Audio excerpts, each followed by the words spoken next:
छात्रों good morning.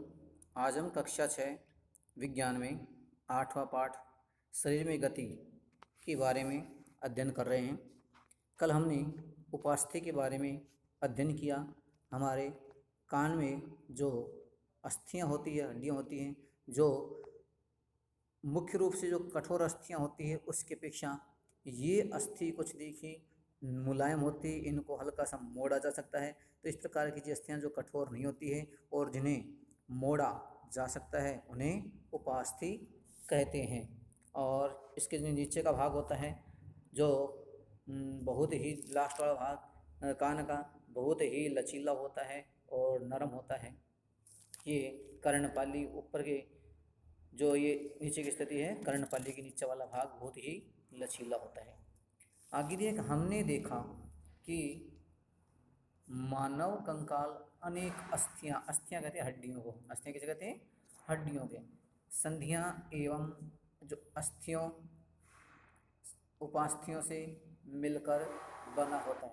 अस्थियों से मिलता है, संधियों से मिलता है और उपास्थि से मिल करके हमारा ये जो कंकाल है इसका निर्माण हुआ है। आप उनमें से बहुत को देख सकते हैं, उनमें से आप कुछ को मोड़ सकते हैं तथा गति दे सकते हैं। अपनी नोटबुक में हम इसका जो कंकाल तंत्र है इसका आलेख यानी चित्र बनाने की कोशिश या अभ्यास कर सकते हैं। इनमें से कुछ को मोड़ भी सकते हैं, कुछ को गति दे सकते हैं। और नोटबुक में हम कंकाल का स्वच्छ आलेख होता है, चित्र आलेख यानी उसका चित्र है, उसका डायग्राम है, वो क्या कहता है? आलेख बनाएं, उसका चित्र बनाएं कैसा होता है। हमने अपने शरीर के उन अस्थियों एवं उनकी संधियों के विषय में जानकारी प्राप्त कर ली। हमने शरीर के बारे में किन के बारे में प्राप्त कर ली? अस्थियों के बारे में और उनकी संधियों के बारे में हमने जानकारी इससे पहले जो हमने पढ़ा है उसमें हमें प्राप्त हो सका है। आपने जाना संधि दो प्रकार की, चल संधियाँ और अचल संधियाँ। चल संधियाँ शरीर को गति प्रदान करती हैं, अचल संधियाँ शरीर को गति प्रदान नहीं करती है, केवल आवरण बनाने में, शरीर को एक ढांचा बनाने में ही सहयोग करती हैं। और उसके बारे में आपने हिंज संधि, कंदुखलिका संधि, दुराग्र संधि आदि के बारे में हमने अध्ययन किया। इनके बारे में हमने ज्ञान प्राप्त कर लिया है जो विभिन्न प्रकार की गति करने में हमारी सहायता करती है।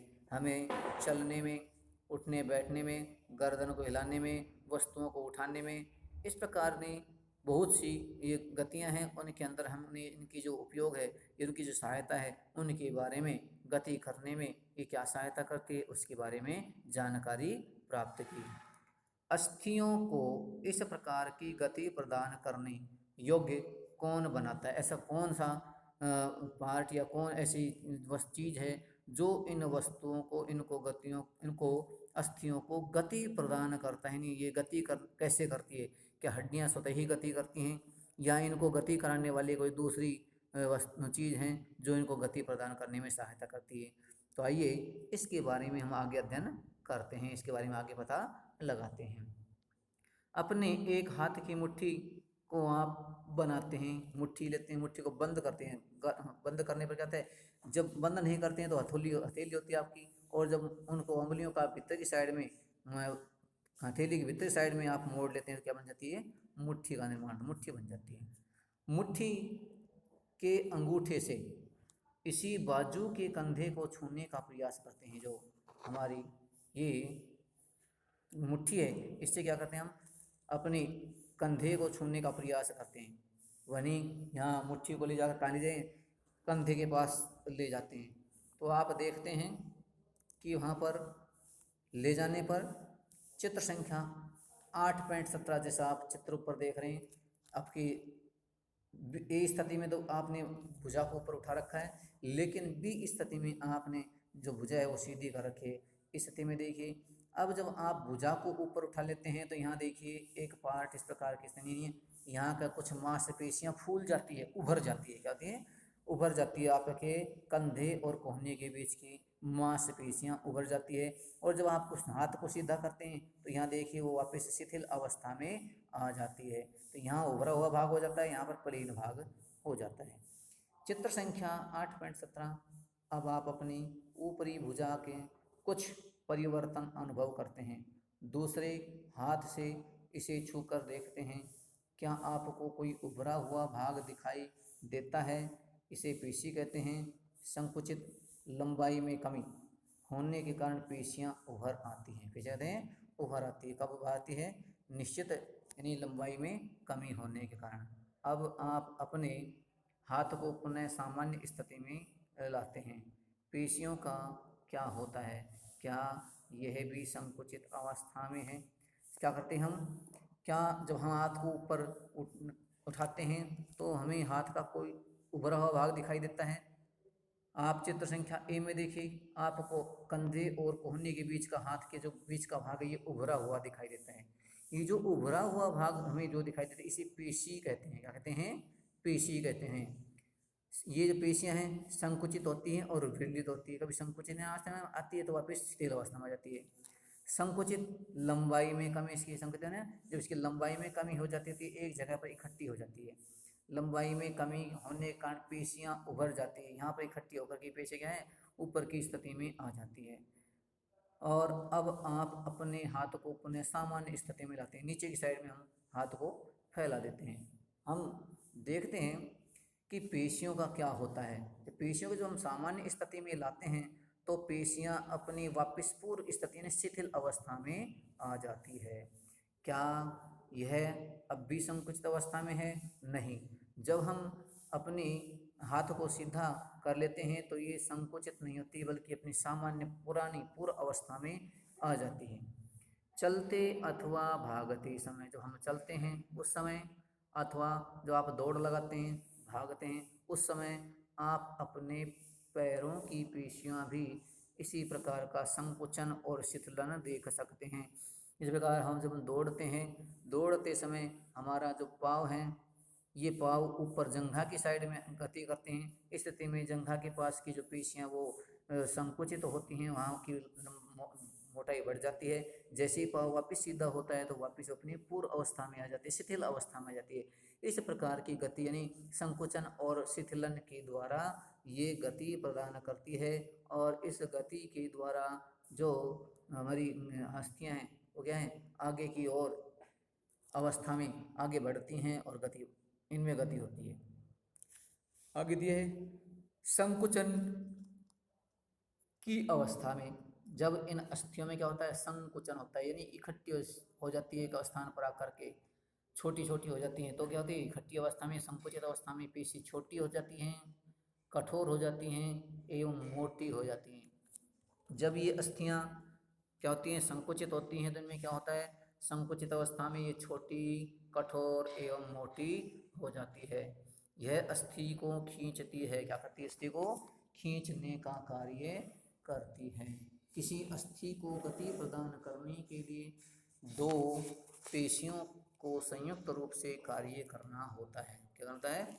दो पेशियों को संयुक्त रूप से कार्य करना होता है। जब दो पेशियों में से कोई एक सिकुड़ती है तो अस्थि उस दिशा में खिंच जाती है। अब देखिए यहाँ से कि संकुचित अवस्था में जो पेशियां होती है छोटी, कठोर, मोटी हो जाती है, यह अस्थि को खींचती है। किसकी? हड्डियों को खींचती है। और जब हड्डी खींचती हैं हड्डियों की स्थिति में परिवर्तन आ जाता है। किसी अस्थि को गति प्रदान करने के लिए इनको चलायमान गतियों अस्थियों को, हड्डियों को चलायमान या गति प्रदान करने के लिए दो पेशियों को, जो पेशियां होती है उनको दोनों को संयुक्त रूप से कार्य करना होता है। दो क्या होता है? सम्मिलित रूप से जुड़ करके कार्य करना होता है। जब दो पेशियों में से कोई एक सिकुड़ती है, हमारे पास कितनी पेशियां हैं? दो पेशियां हैं। उनमें से जब एक पेशी सिकुड़ती हैं तो अस्थि उस दिशा में खिंच जाती है। अस्थि क्या है? उस दिशा में खिंच जाती है। युगल की दूसरी पेशी शिथिल यानी लंबाई में बढ़कर पतली हो जाती है। जब एक अस्थि खिंचती है तो दूसरी साइड की जो अस्थि है वो क्या होती है? वो शिथिल अवस्था में, यानी एक छोटी होती है तो दूसरी बड़ी हो जाती है, शिथिल हो जाती है। एक संकुचित, दूसरी शिथिल अवस्था में। जब शिथिल हुई अवस्था वाली संकुचित होती है तो ये शिथिल हो जाती है। अब युगल की दूसरी पेशी शिथिल लंबाई में बढ़कर पतली हो जाती है, अवस्था में आ जाती है। इस अवस्था में आ जाती है, कौन सी अवस्था में? पतली अवस्था में। अस्थि को विपरीत दिशा में गति करने के लिए जब शिथिल पेशी, जो पेशियां शिथिल हो गई थी, वो क्या करती हैं? पेशी सिकुड़ कर अस्थि को अपनी पूर्व स्थिति में खींचती है। जो हड्डियां हैं उसको अपनी पुरानी वाली स्थिति में खींचती है सिकुड़ करके, जबकि पहली पेशी अब शिथिल हो जाती है। जो पहली पेशी होती है जैसे शिथिल हो जाती हैं। पेशी केवल खींच सकती है धक्का नहीं दे सकती। पेशियों का काम केवल क्या है? हड्डियों को पेशियां केवल खींच सकती है, वह उनको धक्का नहीं मार सकती, धक्का नहीं दे सकती, आगे की ओर नहीं देख सकती। अतः एक अस्थि को गति देने के लिए दो पेशियों को संयुक्त रूप से कार्य करना होता है। इसमें दो पेशियां मिलकर के संयुक्त रूप से कार्य करती है और ये संयुक्त रूप से कार्य करके अस्थियों को, हमारी हड्डियों को गति प्रदान करती है। और इस प्रकार इन पेशियों के शिथिलन और संकुचन के कारण ही हमारे शरीर में गति प्रदान होती है।